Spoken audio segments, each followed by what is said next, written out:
দেওয়ার জন্য আর আমরা সমবেত হয়েছি। এর মধ্যে খুবই আমার ভালো লাগলো, আমাদের মধ্যে উপস্থিত আছেন পশ্চিম সোনাই জেলা পরিষদ সদস্য তথা জেলা ক্রীড়া সংস্থার বিশিষ্ট পদাধিকারী, আর আমাদের তো নিহাতা আছেনই ভাইস প্রেসিডেন্ট। উনি এই বয়সেও আমাদের সাথে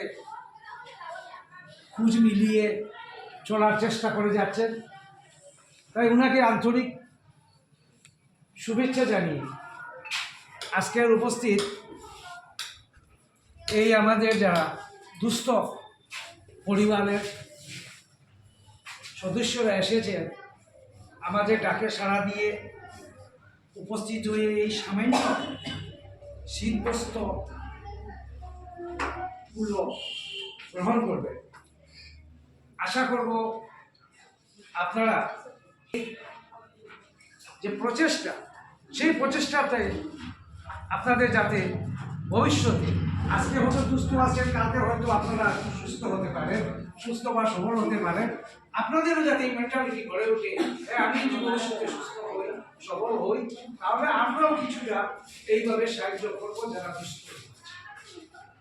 তাই আমি আমার বক্তব্য এটা লম্বা না ঘেরে সবাইকে অশেষ ধন্যবাদ জানিয়ে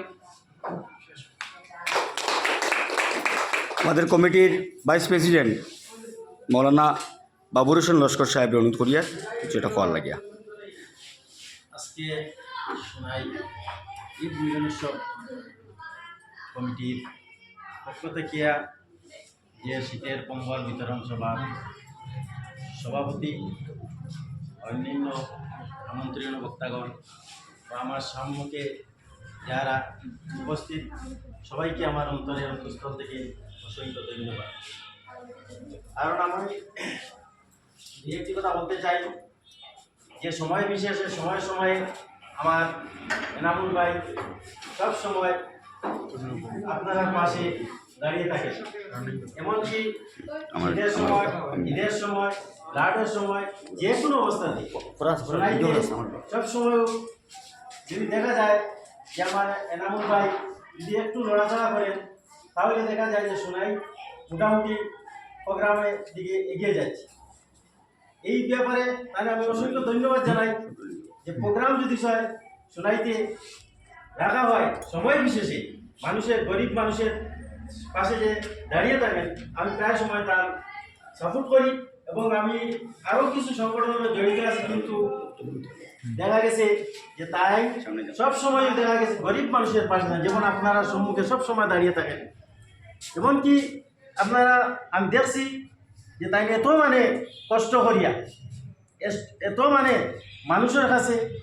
গিয়া এইগুলারে সামান দিয়ে তৈয়ার করা, এই যে একটা শীতের সময় যার এটা তার